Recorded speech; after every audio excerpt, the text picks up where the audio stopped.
Hello అందరికీ ఈరోజు నేను చెప్పబోయే స్టోరీ మాత్రం చాలా ఇంట్రెస్టింగ్గా ఉంటుంది. ఈ జనరేషన్ వాళ్ళకి ఇలాంటి స్టోరీస్ అయితే చాలా మోటివేటివ్గా అనిపిస్తుంది. ఫస్ట్ అయితే ఈ వీడియోను ఒక లైక్ కొట్టి చూడండి. మీరు లైక్ చేయడం వల్ల నాకు కొంచెం మోటివేటివ్గా అనిపిస్తుంది. వీడియోను మాత్రం స్కిప్ చేయకుండా ఎండ్ వరకు చూడండి. స్టోరీ నేమ్ వచ్చేసి బంగారు భవిష్యత్తు. ఇక స్టోరీలోకి వెళ్దామా? ఏమని రాయాలి, ఎలా మొదలు పెట్టాలి అని ఆలోచించి చివరికి ఇలా రాయడం ప్రారంభించా. ప్రేమైన అమ్మా నాన్నలకు మీ స్వీటీ రాస్తున్న చివరి ఉత్తరం. నన్ను క్షమించండి, నేను ఇంటర్ పరీక్షలు బాగానే రాశాను. అయినా ఈ ఒక్క పరీక్ష ఎందుకు ఫెయిల్ అయ్యానో తెలియడం లేదు. మీరు నా మీద చాలా ఆశలు పెట్టుకున్నారు. ఏదో సాధిస్తానని, మిమ్మల్ని బాగా చూసుకుంటానని కలలు కన్నారు. నాకు తెలుసు, కానీ ఏం చెయ్యను.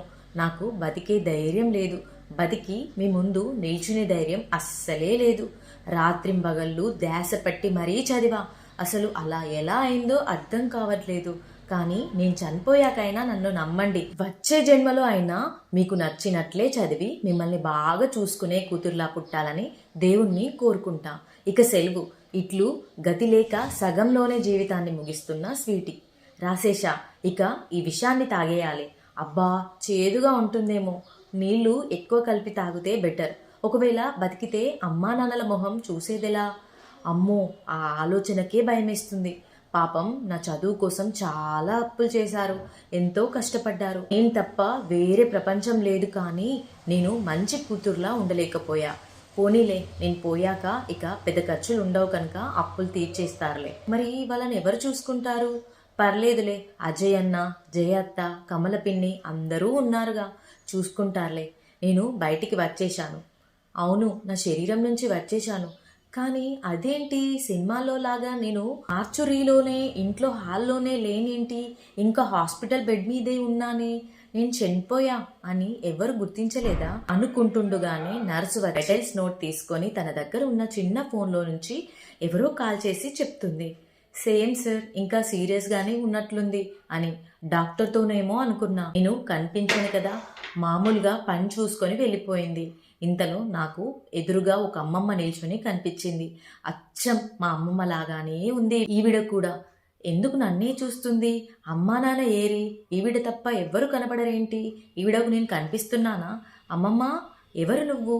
ఎందుకు నన్నే చూస్తున్నావు? నేను నీకు కనిపిస్తున్నానా అంటూ ప్రశ్నల వర్షం కురిపించా. మీ అమ్మకు తెలిసిన దాన్నేలే. నా పేరు తలుచుకోకుండా తనకి రోజు గడవదు. నాకు పెట్టాకే మీకు భోజనం పెడుతుంది రోజు అంది. అవునా? నేనెప్పుడు గమనించనే లేదు. అసలు చదువు తప్ప ఇంట్లో విషయాలేవి పట్టించుకుంటలే నేను. అయితే ఈమెకి హాస్పిటల్లో ఏం పని? నర్సు, ఆయమ్మనో అమ్మమ్మ.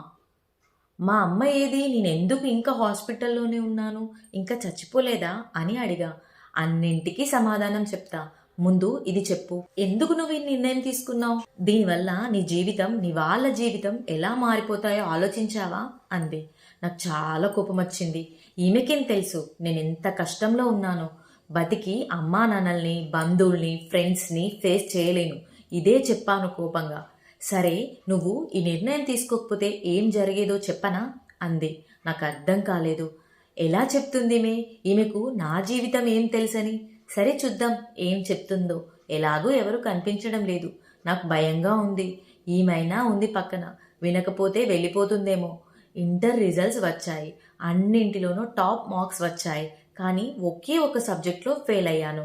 చాలా బాధగా మంచం పైన పడుకొని ఏడుస్తూనే ఉన్నా. అసలు ఎందుకు ఇలా అయింది? అమ్మ నాన్న ఏమంటారు అనుకుంటుండగానే నాన్న గదిలోకి వచ్చారు. ఆయన్ని చూడగానే ముందు భయమేసింది. కానీ చిత్రంగా నాన్న ప్రశాంతంగా ఉన్నారు. అమ్మ చెప్పింది, మాకు తెలియదా నువ్వు ఎంత కష్టపడ్డావో? రీకౌంటింగ్కి అప్లై చేద్దాం. పిరికి వాళ్ళే భయపడతారు. తప్పు చేస్తేనే ఇలా బాధపడతారు. లే నాన్న, అమ్మ నీకు ఇష్టమైన పన్నీర్ కర్రీ చేసింది. తిందాం రా తల్లి, ఫ్రెష్ అవు, నేను డైనింగ్ రూమ్లో ఉంటా అనేసి వెళ్ళారు. చాలా రిలీఫ్గా ఉంది. మొహం కడుక్కొని డైనింగ్ రూమ్కి వెళ్ళాను. అమ్మ నాన్న చాలా మామూలుగా ఉన్నారు. నా రిజల్ట్స్ టాపిక్ తప్ప అన్ని సంగతులు నార్మల్గా మాట్లాడుకుంటున్నారు. ఈరోజేంటో అమ్మ చేతి వంట ఇంకా ఎక్కువగా రుచిగా అనిపించింది. ఇది అస్సలు ఊహించలేదు. నిజంగా సపోర్ట్ అంటే ఇదేనేమో. అనవసరంగా ఏవో పిచ్చి ఆలోచనలు చేశా. ఈ రీకౌంటింగ్ ఆలోచనే రాలేదు. ఆవేశంలో రాత్రికి ప్రశాంతంగా నిద్రపోయా. తర్వాత రోజు నాన్న రీకౌంటింగ్కి అప్లై చేశారు. కొద్ది రోజుల్లోనే నా నమ్మకమే నిజమైందని తేలింది. ఈ సబ్జెక్టులో కూడా మంచి మార్కులే వచ్చాయి. రోజులు దొర్లిపోతున్నాయి. అనుకున్నట్లే ఇంజనీరింగ్ కంప్లీట్ చేశా. క్యాంపస్ ప్లేస్మెంట్లో పెద్ద ఎంఎన్సీలో జాబ్ వచ్చింది. నా మొదటి జీతంతో నాన్న అప్పులు తీర్చేశాను. ఆ తర్వాత కాలం స్వర్ణయుగంలా సాగింది. అమ్మ వాళ్ళకి అన్నీ సమకూర్చాను. కొడుకు ఉంటే ఎలా ఉండేదో కానీ కూతురు కూడా ఏ విషయంలో తక్కువ కాదని నిరూపించాను. నాతో పాటే పనిచేసే ఆదిత్యతో నా స్నేహం పెళ్లి వైపుగా మలుపు తిరిగింది. ఊహించుకున్న దానికన్నా సంతోషంగా సాగుతుంది జీవితం. దేవుడు ఒక బాబు పాపతో మమ్మల్ని ఆశీర్వదించాడు. పిల్లలు, వాళ్ళ చదువు, కెరీర్ అంటూ 25 సంవత్సరాలు 25 వారాల్లా గడిచిపోయాయి. పిల్లల పెళ్ళిళ్ళు వాళ్ళకి ఇష్టమైన వారితో ఘనంగా జరిపించాం. అందరం ఒకే సొసైటీలో వేరువేరు బ్లాక్లో ఇల్లు కొనుక్కొని వారాంతాల్లో కలుస్తూ సరదాగా గడపసాగాం. మనవలు మనవరాలతో సమయం తెలియనే లేదు. ఈ మధ్యనే నెలల వ్యవధిలో అమ్మా నాన్న ఇద్దరూ వెళ్ళిపోయారు. సంతోషంగా ఉన్న నన్ను చూసి మురిసిపోయేవారు. నిండు జీవితం చూసి వెళ్ళిపోయారని తృప్తి మిగిలింది. ఆ రోజు శుక్రవారం సాయంకాలానికి పిల్లలు అందరూ ఇంటికి వచ్చారు. రాత్రికి భోజనం చేసి పిల్లలతో కబుర్లు చెప్తూ ఉన్నాను. ఏదో అశాంతిగా ఉంది. గుండెల్లో మంట. పిల్లలు వస్తే బయటి నుంచి ఏదో ఒక ఫుడ్ తెప్పిస్తారు. కొద్దిగా తిన్నా కూడా వయసు వల్లేమో లోపల మంటగా ఉంది. జెలుసిస్ వేసుకున్న ఎసిడిటీ అనుకొని ప్రయోజనం లేదు. ఇక ఉండలేక పిల్లల్ని లేపాను. హాస్పిటల్కి వెళ్లే ముందు పిల్లలకి చెప్పాను, డాక్టర్లు వేరేలా ఏమైనా చెప్తే నా శరీరాన్ని బాధ పెట్టొద్దు, తృప్తిగా జీవించా, హాయిగా వెళ్ళిపోతా అని. అంతే గుర్తు. ఐస్ బాక్స్లో ఉన్న హాల్లో నా ఎదురుగా ఆ అమ్మమ్మ ఉంది.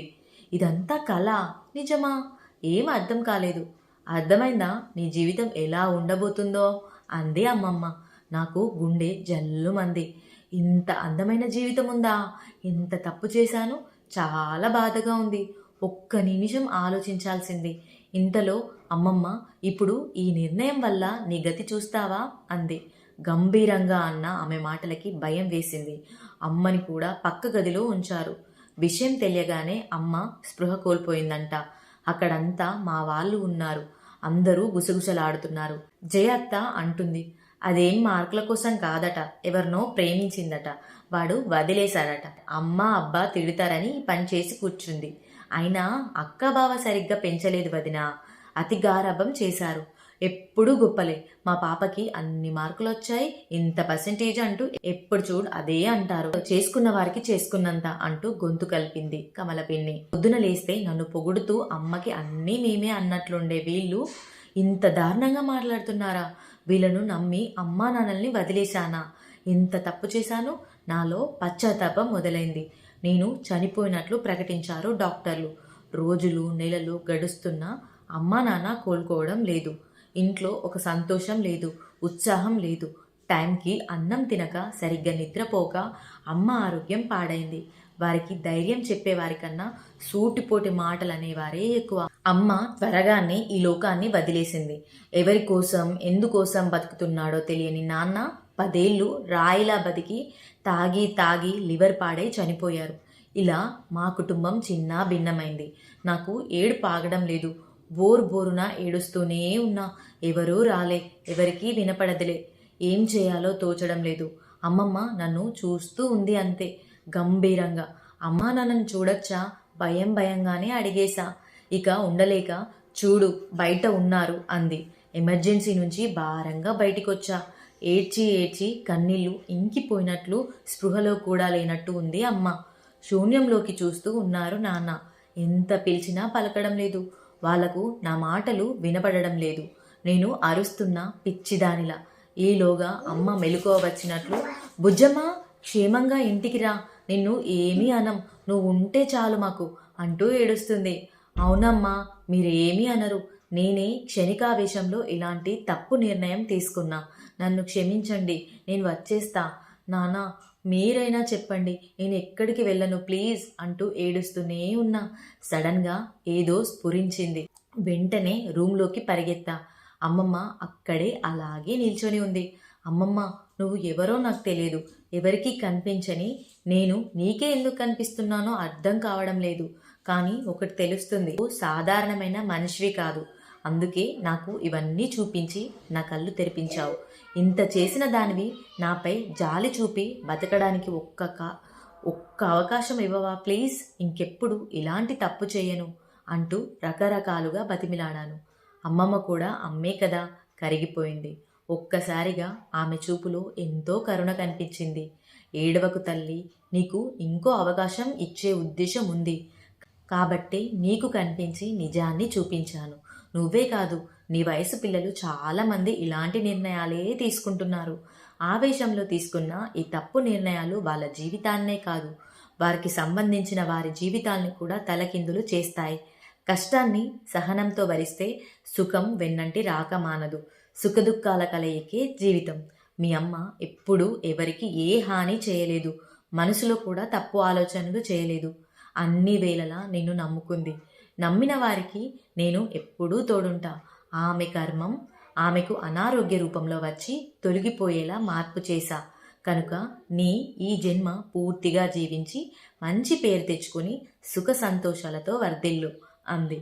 ఆనందంతో 2 చేతులు జోడించి మాటలు రాక కళ్ళు మూసుకొని కృతజ్ఞతలు చెప్పుకున్నాను. వైటల్స్ మారుతున్నాయి. డాక్టర్, పాప అవుట్ ఆఫ్ డేంజర్ అంటుంది. జూనియర్ డాక్టర్ అనుకుంటా. ఇవి ఇలాగే కంటిన్యూ అవుతున్నాయో లేదో చూసి వాళ్ళ అమ్మా నాన్నలకి చెప్పండి అన్నారు. ఇంకో డాక్టర్. నాకు వినిపించాయి వాళ్ళ మాటలు. కాసేపు ఆగి కళ్ళు తెరిచాను. నర్స్కి నేను కనిపిస్తున్నా. ఎలా ఉంది అని అడిగింది. పర్లేదు అన్నట్లు తలూపాను. అమ్మా నాన్నల్ని పిలిపించింది. సంతోషంగా రూమ్లోకి వచ్చారు అమ్మా నాన్న.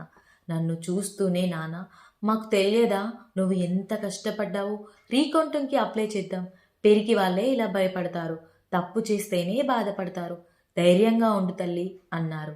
ఆ తర్వాత ఏం జరుగుతుందో గుర్తులేకపోయినా ఏదో తెలియని శక్తి, ఉత్సాహంతో అమ్మా నాన్నల చేతులు పట్టుకొని దగ్గరికి లాక్కున్నా. అమ్మ నా బుగ్గల్ని ముద్దాడుతుంటే నాన్న నా తల నిమురుతున్నారు. నేను హాయిగా నిశ్చింతగా కళ్ళు మూసుకున్నా.